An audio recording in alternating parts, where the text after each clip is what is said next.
And daughters, Benny and Jenny, they're called when they're little. Their father's a candle maker and a soap boiler. Historian Jill Lepore, author of Book of Ages, The Life and Opinions of Jane Franklin, writes that Jenny and Benny are close. He teaches her to read. They spend their childhood making soap and dipping candles. Benjamin is an apprentice to his brother, who's a printer. And when he's 16 or 17, he runs away to Philadelphia, and he eventually opens up his own printing shop. And he does so well that Franklin actually manufactures most of the paper in the colonies in the 18th century. He opens up and owns a whole lot of paper mills. Paper in the 18th century is made from rags. And so Franklin, in his newspaper, the Pennsylvania Gazette, prints these little notices: bring in your rags, cash for rags. Ben sends them to his mill to be pulped. Franklin, though, also gets the license in Pennsylvania to print paper currency. So Franklin literally turns rags to riches. And that's really where the notion comes from. Thus enriched and, of course, esteemed for his service to the new nation, he recounts his rags to riches saga in a groundbreaking memoir. The only sort of stories of lives at that point are the stories of the great, of kings and princes. And Franklin starts out as a pauper, essentially. So he publishes this autobiography to be a model for young men. He wants to tell the story of having made his own rise. This is not to slight the man who helps draft the Declaration of Independence, invents the lightning rod, his stove, bifocals, the flexible catheter, and the glass harmonica you're hearing now, and who also launched the first lending library and also the first publicly supported hospital. Clearly, Ben does not want the poor struggling for books and medicine, but as a general principle, he's okay with struggle. He famously wrote, "The best way of doing good to the poor is not making them easy in poverty, but leading or driving them out of it," and that the less was done for them, the more they did for themselves. He's responsible for himself and his great success and his success alone, and people in his life that depend on him or on whom he may have depended for support, he erases them. And that becomes so much a part of the literary tradition of American autobiography. So it's like the original pick yourself up by your bootstrap story is like a Ben Franklin. Yeah, but as we mentioned in the piece, one notable absence from Ben's book, his sister Jane, married off at 15 to a ne'er-do-well with a history of mental illness passed on to 2 of their sons. And when most of her 12 children died too young, Jane raises their children and their children's children. Her whole life, she's constantly trying to scrabble together some kind of a living by taking in boarders, taking in laundry, making the family soap. But the fascinating thing in remembering how important that story is to our sense of the American past is Benjamin Franklin's sister endures the fate that almost everybody else in the 18th century does. She remains in the station to which she's born. And she writes with love to Ben that some impediments are just too hard to break through, and that far too much potential is squandered through an accident of birth. And that's the story of Jane Franklin's life. She's this brilliant woman struggling, to figure out how to get firewood for her many, many, many, many children, taking care of Franklin's parents, whom he abandoned, who were sick and destitute in their old age. He comes to Boston and erects a giant monument to their memory that really just celebrates him and his generosity. The historical record is asymmetrical. We know so much more about the people who thrive and so little about the people who don't thrive. You really have to think hard. What is this story telling me? What is it not telling me? What is Franklin's autobiography telling me? What is it not telling me? Who's missing here? Ever since, the self-made man has been the avatar of the American spirit, especially in politics, starting with old hickory Andrew Jackson right up to Hillary Clinton citing her drape-making dad and Donald Trump claiming he grew his fortune from nothing but a small multi-million-dollar loan from his father. Likewise, the 2004 election featured Dick Gephardt, son of a milk truck driver, John Edwards, son of a mill worker, and Barack Obama, son of a goat herder, leading Jon Stewart to ask Daily Show's senior political analyst Stephen Colbert, "Are they laying this on a little thick? Does it ring hollow if everyone trumpets this bootstrap story?" Wow.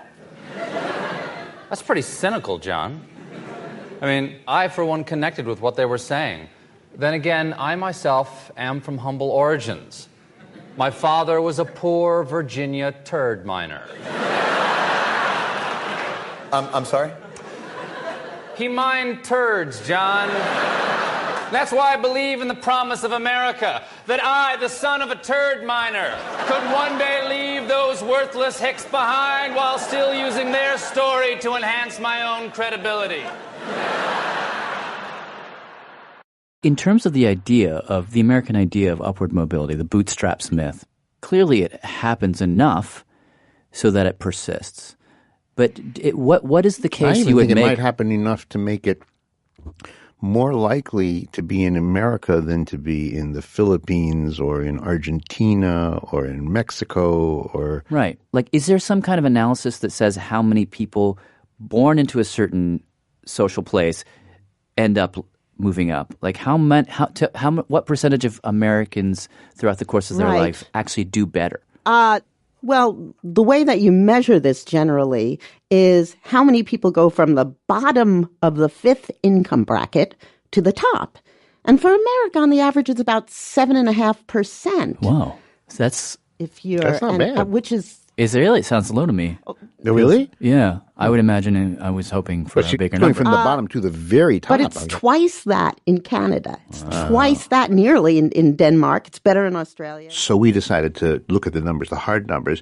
Denmark is 11.7, so that's much better than America. And then Canada is at 13.4, which is... That is double, yeah. Roughly double. Yeah. You know, there's a bunch of countries all across Europe that do better than we do. So, you know, when it comes to this basic measure of upward mobility, not only are we not unique, we're sort of toward the bottom of the pile when measured against similar countries. Wow. Are you sure? Yeah. And the crucial thing to remember is that even within the U.S., your chances of moving up varies incredibly from one place to another. There's a famous researcher named Roz Chetty at Stanford, and he showed that in some regions of the country, your chances of moving up are really good, the best in the world. Places like San Jose, San Francisco, Seattle, Salt Lake City. I'm looking here, San Jose 12.9%, San Francisco 12.2%, DC 11%, Seattle 10.9%, Salt Lake 10.8%. But when you get to Columbus, 4.9%, Atlanta, 4.5%, Milwaukee, 4.5%, Charlotte, 4.4%. in Memphis,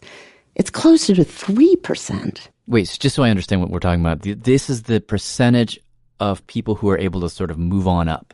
Yeah. So it sounds like the bootstraps myth is pretty much not there, except if you're like born in San Jose or a place like that. Yeah. Yeah. So that just shows that your likelihood of moving up is based on where you are even more than who you are.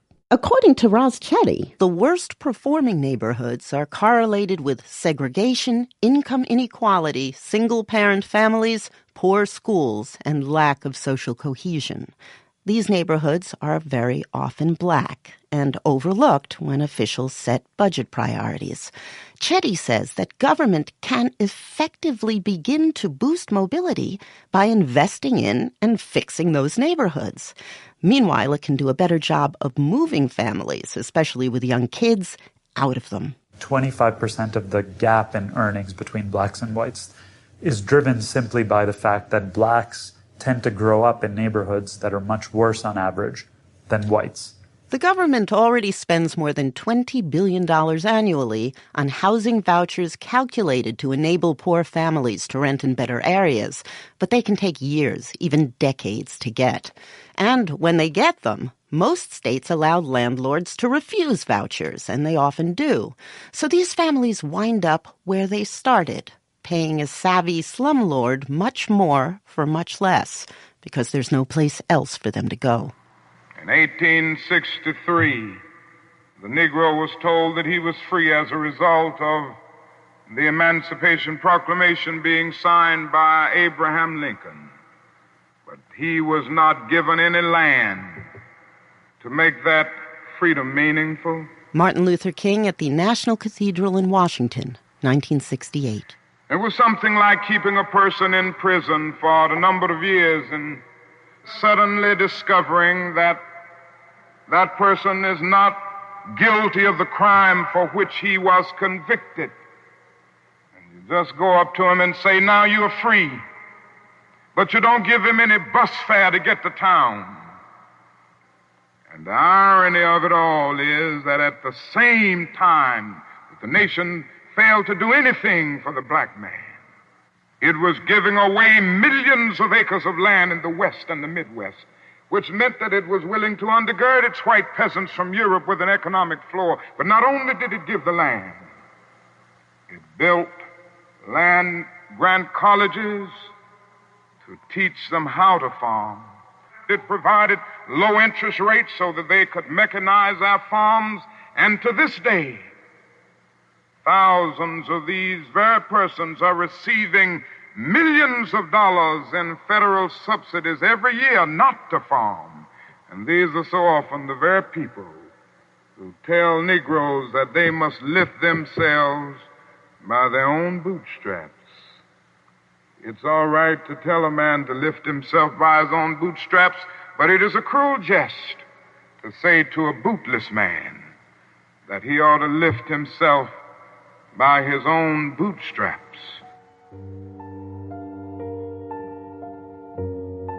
In 2003, the National Bureau of Economic Research published a famous study in which researchers responded to help-wanted ads for clerical, administrative, and customer service jobs in the Chicago Tribune and the Boston Globe. They applied with names associated with whites, like Greg, or blacks, like Jamal, based on naming data for babies born in the late 70s. The white names produced 50% more callbacks. A white name yielded as many more callbacks as an extra 8 years of experience on a black resume. In another study based in New York, whites with criminal records got more callbacks than blacks with clean records. So much for bootstraps. E.B. White once wrote, "Luck is not something you can mention in the presence of self-made men." Indeed, surveys find that wealthy people are far more likely than poor ones to say hard work is what leads to success and to credit hard work, above all, for their happy lot in life. Of course, hard work and talent matter, but they offer no guarantee. As Robert Frank, professor of economics at Cornell University, observes in Success and Luck, Good Fortune and the Myth of Meritocracy. He says success may also hang on the month or location of your birth, not to mention the wealth you're born with. But when we compose our personal narratives, those things recede into the mist. As Frank found when confronted by Fox News host Stuart Varney. Am I lucky or not? Yes. Who I am and where I am. I'm yes, lucky. You are. Lucky, okay. And so am I. That's outrageous. That is outrageous. What about the risk I took? Do you know what risk is involved in coming to America with absolutely nothing? Do you know what risk is involved in trying to work for a major American network with a British accent, a total foreigner? Do you know what risk is implied for this level of success? I do. Is it luck that you hold a tenured position? Yes.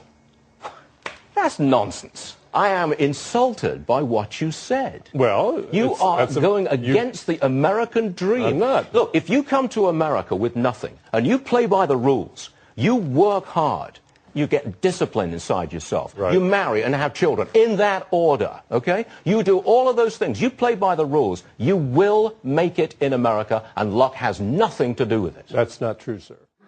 I got in my cab leaving the studio, and of course only then did I think about all the fat pitches he had thrown my way that I'd completely failed even to swing at. Frank, speaking sometime later at New York University. He said he'd come to the USA with nothing. He had a degree from the London School of Economics. That's coming to the U.S. with nothing. He had somehow overcome the handicap of working in America with a British accent. Americans love British accents. He said he took risks. Well, what's a risk? I looked it up. Merriam-Webster, risk is the possibility that something bad or unpleasant, such as an injury or loss, will happen. He took risks and he succeeded. Well, that means, by definition, that he was lucky. Full stop. But I didn't have the wit to point that out. But what does it matter, pointing it out? Well, as Frank notes, several studies suggest that when we feel gratitude, we're more generous to strangers. When we're reminded of luck's importance, we are more likely to plow some of our own good fortune back into the common good. But we underplay luck, because we can recall our own struggles far better than the fateful but fuzzy role of chance, and because the very idea corrodes our faith in free will, but mostly because, like Benny Franklin, we're deeply invested in our own autobiographies. Take me. My parents went broke a couple of times once we had to put all our stuff out on the lawn to be auctioned. I went to college almost totally on aid. But I always knew I was going to college. Even on nights when supper was leftover Kentucky Fried Chicken I brought home from the job, I knew that this was temporary. So I can say, wow, I'm really self-made. But I know I'm not. Sure, I always kind of knew I was lucky. But not until working on this series did I really begin to understand what that meant. Hard work is real. But bootstraps are bunk, and social mobility a myth. Unless a nation chooses to build the infrastructure, the roads on which a person can move upward, you pretty much can't.